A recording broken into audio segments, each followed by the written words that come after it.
Anies diserang karena IMB Tanah Merah, aktivis sodorkan Ahok lebih asal-asalan soal legalisasi kampung.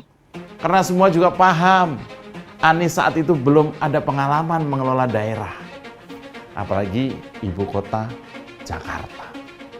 Saat itu saya melihat memang Anies dan kelompoknya ini yang penting menang dulu. Dan supaya menang di Jakarta, janji manis perlu diucapkan sebanyak mungkin. Gula dan madu harus ditebar ke segala arah, meski potensi diabetesnya tinggi. Janji surga harus diucapkan karena mengalahkan Ahok yang memang pekerja keras itu tidak mudah. Bagi orang baru yang mau coba-coba jadi gubernur, yang harus mengalahkan Ahok saat di Pilgub Jakarta, ya memang hanya dengan membohongi calon pemilih. Itu mungkin bisa menang, meski itu menurut saya itu memalukan dan terkesan hanya ngecap tanpa berpikir jernih. Sekali lagi ini sebuah pelajaran pahit sekali. Kami di Komisi 7 berkali-kali mengingatkan agar bahkan itu Pelumpang itu sudah waktunya dipindah memang. Jadi kita ini berkali-kali sejak beberapa waktu lalu telah terjadi kebakaran di tangki di Balongan, Cirebon, dan juga terjadi di Cilacap dan berulang bahkan di Cilacap dalam waktu 1 tahun ya. Dan inilah yang menjadi concern kami di Komisi 7. Kalau Anies bilang nggak tahu, saya nggak percaya. Kalau Anies nggak tahu, berarti nggak pantas jadi pemimpin. Kalau ada anak buah yang begini, ini kan sindikat ini. JK, Sudirman Said, Anies lagi ini. Nggak puas dengan nafsunya. Seperti apa? Orang miskin terus ingin mencari.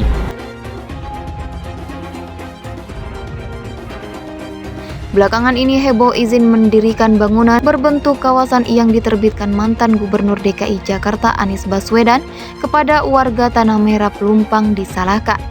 Pemberian IMB tersebut dipermasalahkan usai terjadi kebakaran depo BBM Pelumpang pada Jumat 3 Maret 2023 yang menghilangkan 17 nyawa. Aktivis kolaborasi warga Jakarta Andi Sinulinga tampaknya memberikan serangan balasan dengan menunjukkan legalisasi kampung yang dilakukan oleh Basuki Cahayapurnama atau Ahok sewaktu menjabat. Ahok mengakui saat dirinya berkampanye dengan Jokowi, mereka menekan kontrak politik berisi legalisasi lahan bagi warga kampung yang bermukim di atas lahan ilegal. Saat Jokowi menjadi calon gubernur dan dia menjadi calon wakil gubernur, Ahok mengunjungi Tembok Bolong, Muara Baru, Penjaringan, Jakarta Utara dan menandatangani kontrak politik tersebut. Saya juga ke sana, itu namanya Tembok Bolong. Tembok Bolong itu ada di Waduk Pluit di Muara Baru, kata Ahok di Balai Kota Kamis 14 April 2016 dikutip dari Kompas.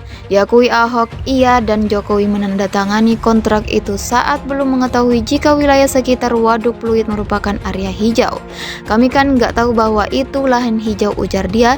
Setelah mengetahui kebenarannya, dia dan Jokowi pun berjanji memindahkan warga ke rumah susun dan berkesinambungan dengan janji untuk membenahi Jakarta.